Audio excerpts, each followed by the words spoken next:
தாய் தமிழ் உறவுகளுக்கு வணக்கம். பதவி கேட்டு 150 பேர் பட்டியலை வழங்கினார் காங்கிரஸ் தலைவர். பதவி கேட்டு 150 பேர் பட்டியலை வழங்கினார் காங்கிரஸ் தலைவர் என்ற தலைப்பில் இந்த காணொலியை காண்கிறோம். தமிழ்நாட்டில் காங்கிரஸ் கட்சி 59 ஆண்டுகளுக்கு பிறகு ஆட்சியில் பங்கு பெற்றுள்ளது. ஜோசப் விஜய் அரசுக்கு 5 சட்டமன்ற உறுப்பினர்கள் ஆதரவை வழங்கியது. 2 அமைச்சர் பதவியை பெற்றுள்ளது. 2 அமைச்சர்கள் பதவி கொடுத்ததே பெரிய விஷயம். தற்பொழுது 150 பேர் பட்டியலை வழங்கி இந்த 150 பேர்த்துக்கும் பதவி வழங்க வேண்டும் என்று காங்கிரஸ் தலைவர் மாணிக்கம் தாக்கூர் கோரிக்கை வைத்துள்ளார். தமிழக வெற்றி கழகத்துக்கு ஜோசப் விஜய் அதிர்ச்சி அடைந்துள்ளார்.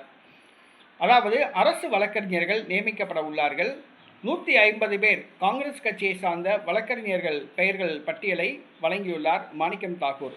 இந்த 150 பேர்த்துக்கும் அரசு வழக்கறிஞர்களாக நியமிக்கப்பட வேண்டும் என்று கோரிக்கை வைத்துள்ளார். ஏற்கனவே தமிழக வெற்றி கழகம் ஒரு அரசு வழக்கறிஞர் பதவிக்கு 30 லட்ச ரூபா வசூல் பண்ணுவதாக ஞானசௌந்தரி என்ற ஒரு பெண் வழக்கறிஞர் உயர்நீதிமன்றத்தில் வழக்கு தாக்கல் பண்ணியிருக்காங்க.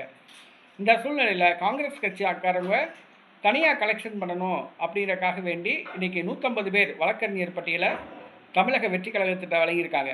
அரசு வழக்கறிஞர்கள் இன்றைக்கி லஞ்சம் கொடுத்து அந்த பதவியை வாங்கினாங்கன்னா இவங்க எப்படி வாதாடுவாங்க அப்படிங்கிறது நம்ம எல்லாத்துக்குமே தெரியும்.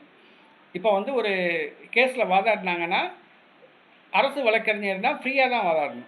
ஆனால் இவங்க கிளைண்ட்டு கண்டிப்பாக காசு வசூல் பண்ணி அந்த போட்ட காசை எடுக்க பார்ப்பாங்க. அதுதான் உண்மை. 30 லட்ச ரூபா கொடுத்து அரசு வழக்கறிஞர் பதவிக்கு போகணுமா? ஆனால் அதுக்கும் தயாராக இருக்காங்க நிறைய வழக்கறிஞர்கள். ஏன்னா 30 லட்சம் கொடுத்தோம்னா கண்டிப்பாக 30 கோடி ரூபா சம்பாதிக்கலாம் அப்படிங்கிற ஒரு நம்பிக்கையில் இந்த அரசு வழக்கறிஞர் பதவி மேலே வழக்கறிஞர்கள் ஒரு கண் இருக்குது. தற்பொழுது இந்த அரசு வழக்கறிஞர் பதவிக்கு வசூல் வேட்டை நடத்துகிறாப்புல புஷி ஆனந்த் ஒரு வழக்கறிஞர் 30 லட்ச ரூபா கொடுக்கணும் அப்படின்ட்டு.